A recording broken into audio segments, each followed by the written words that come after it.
Atos capítulo 18, versículos de 18 a 23.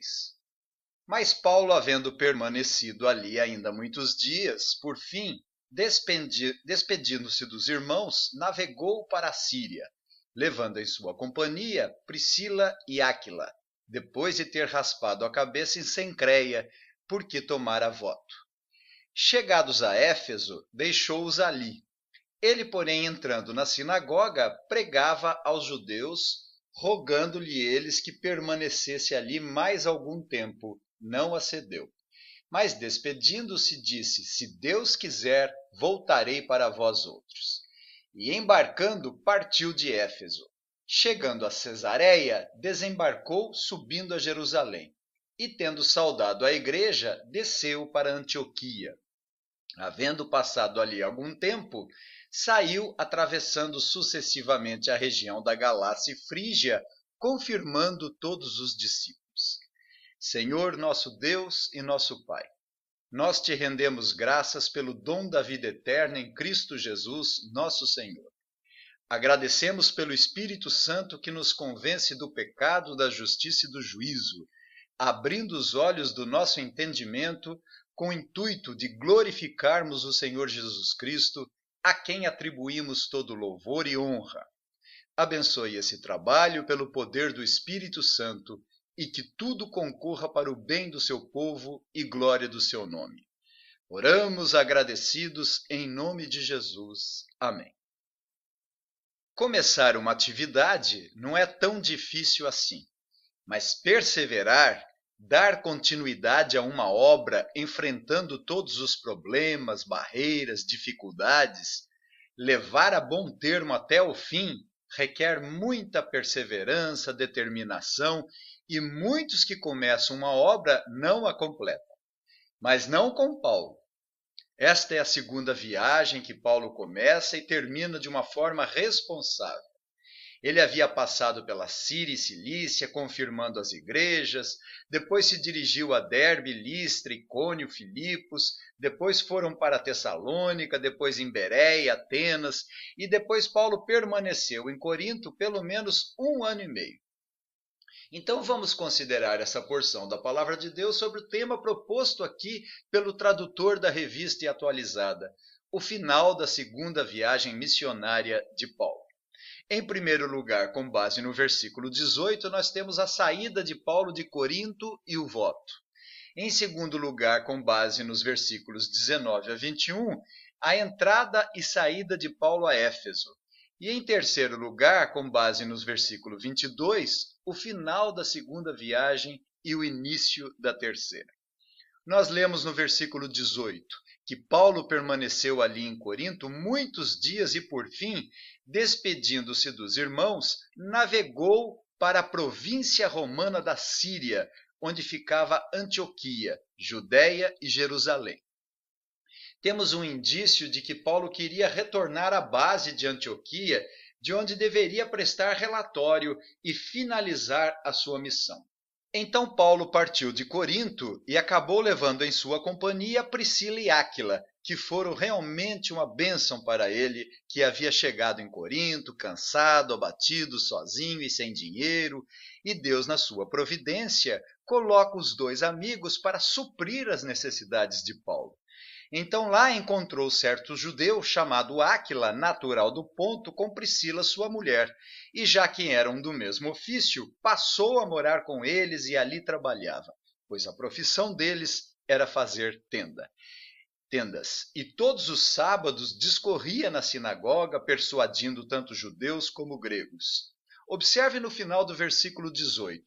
Depois de ter raspado a cabeça em Cencreia, porque tomara voto. Por que será que Paulo raspou a cabeça em Cencreia, que era uma cidade vizinha de Corinto, por causa de um voto? Ele estava completando o voto de Nazireu. Em número 6, nós temos orientações e regulamentações acerca do voto do nazireado. Eles se consagravam e não tomavam nenhum tipo de bebida alcoólica, não cortavam cabelo, e quando o voto ia se concluindo, eles raspavam a cabeça e pegavam o cabelo para ser queimado como oferta e sacrifício na cidade de Jerusalém. Mas por que Paulo fez isso? Afinal de contas, não estamos mais na antiga dispensação. E Paulo, mais do que ninguém, rebatia isso. Romanos 10:4, ele disse: o fim da lei é Cristo para a justiça de todo aquele que crê. Ele combatia esses ritos e cerimônias que eram próprios da antiga dispensação e que agora não tinham mais sentido e haviam se tornado totalmente obsoletos e inadequados na nova dispensação da graça de Deus em Cristo Jesus. Gálatas 10:13, de modo que os da fé são abençoados com o crente Abraão. Todos quantos, pois, são das obras da lei, estão debaixo de maldição, porque está escrito: maldito todo aquele que não permanece em todas as coisas escritas no livro da lei para praticá-las. E é evidente que pela lei ninguém é justificado diante de Deus, porque o justo viverá pela fé. Ora, a lei não procede de fé, mas aquele que observar os seus preceitos, por eles viverá. Cristo nos resgatou da maldição da lei, fazendo-se ele próprio maldição em nosso lugar. Certamente Paulo não fez nenhum voto cerimonial, não realizou esse sacrifício por si próprio, para a sua edificação própria, mas por causa dos judeus. Em 1 Coríntios capítulo 9, de 19 a 23, é-nos dito: porque sendo livre de todos, fiz-me escravo de todos, a fim de ganhar o maior número possível. Procedi para com os judeus como judeu, a fim de ganhar os judeus. Para com os que vivem sob o regime da lei, como se eu mesmo assim vivesse, para ganhar os que vivem debaixo da lei, embora não esteja eu debaixo da lei. Ao sem lei, como se eu mesmo fosse, não estando sem lei para com Deus, mas debaixo da lei de Cristo, para ganhar os que vivem fora do regime da lei. Fiz-me fraco para com os fracos, com o fim de ganhar os fracos. Fiz-me tudo para com todos, com o fim de, por todos os modos, salvar alguns. Tudo faço por causa do Evangelho, com o fim de me tornar cooperador com ele. E fez bem, porque os judeus gostaram dele no versículo 20 e pediram para que ele permanecesse ali mais algum tempo. E também não teve problemas em Jerusalém, no versículo 22. Quando ele subiu para Jerusalém e, tendo saudado a igreja, desceu para Antioquia. Portanto, Paulo não pôs em prática esse sacrifício por si mesmo, e nem para a sua edificação, mas para que o evangelho se tornasse acessível aos judeus. Ele já havia circuncidado Timóteo porque facilitaria a promoção do reino de Deus e tornaria o seu ministério mais amigável e as relações entre os judeus mais admissíveis. Foi uma estratégia missionária em um ambiente judaico. Por amor aos judeus, Paulo abriu uma concessão aos judeus crentes. O que está em jogo aqui não é a necessidade do voto do nazireado, mas uma concessão liberal aos judeus que haviam crido no Senhor Jesus. Aqui nos versículos 19 e 20, chegados a Éfeso, deixou-os ali. Ele, porém, entrando na sinagoga, pregava aos judeus. Rogando-lhe eles que permanecesse ali mais algum tempo, não acedeu. Depois que partiram do porto de Cencreia, o navio que levava Paulo, Áquila e Priscila cruzou o mar Egeu e chegaram em Éfeso. No capítulo 16, versículo 6, Paulo percorreu a região frígio-gálata e lá foi impedido pelo Espírito Santo de pregar a palavra na Ásia. Mas agora Paulo se dirige para lá e prega aos judeus na sinagoga. Lucas registra basicamente 3 coisas em Éfeso. A primeira, Paulo deixou o casal em Éfeso para depois retornar na cidade, onde ficaria o maior tempo de todos os lugares das suas viagens, pregando livremente, lecionando, discorrendo na escola de Tirano por cerca de 3 anos. Na escola de Tirano ele ficou por cerca de 2 anos, mas lá em Éfeso ele ficou 3 anos. Talvez seja por isso que a igreja foi bem madura. O segundo registro é que, mesmo de passagem, Paulo pregou na sinagoga. Sempre ele pregava.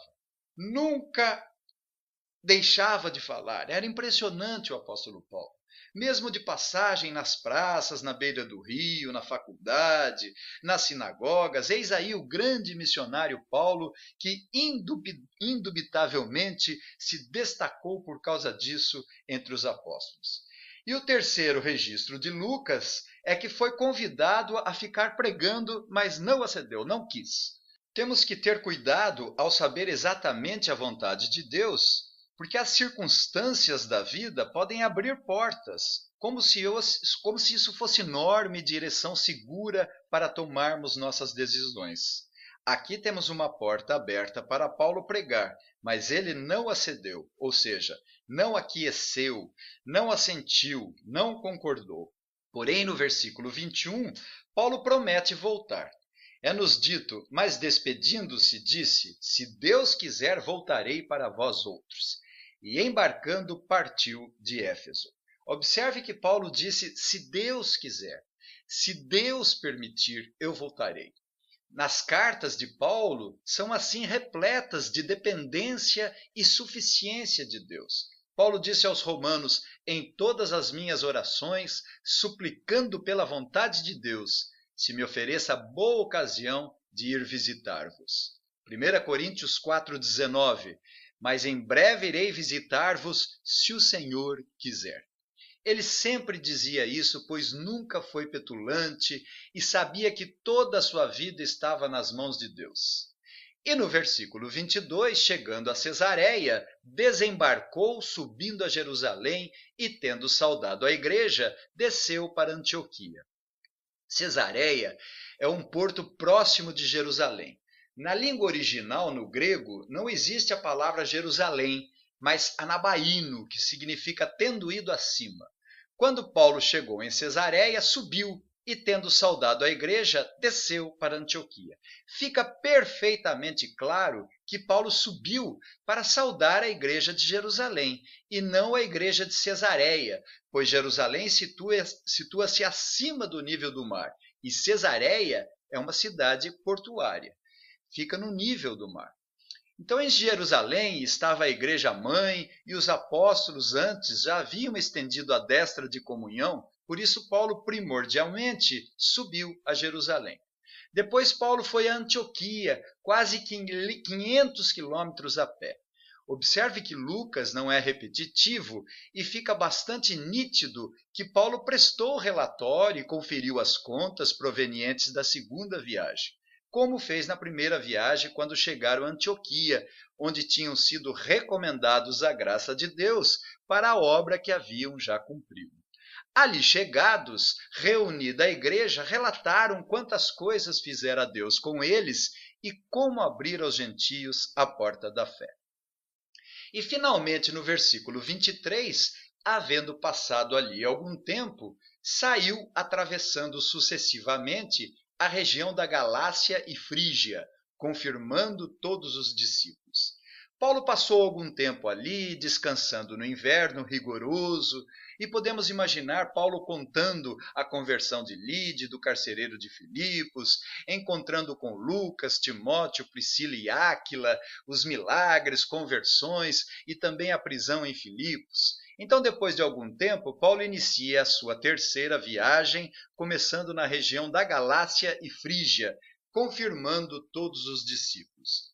Desde a sua chegada a Jerusalém, depois descendo a Antioquia e partindo para a terceira viagem missionária, começando na região da Galácia e Frígia, podemos deduzir que isso ocorreu por cerca de um ano.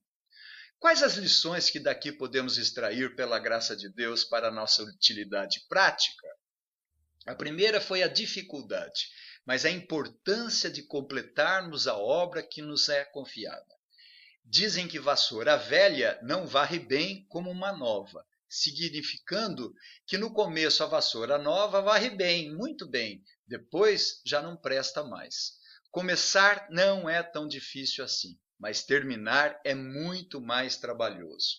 Paulo completou a sua missão pela segunda vez de uma forma responsável, e é assim que devemos agir. Quando Deus nos pede alguma coisa, devemos diligentemente procurar terminar a obra que Ele requereu. e prestar contas a ele, a sua igreja ou a quem de direito. A segunda lição é a tolerância com os fracos.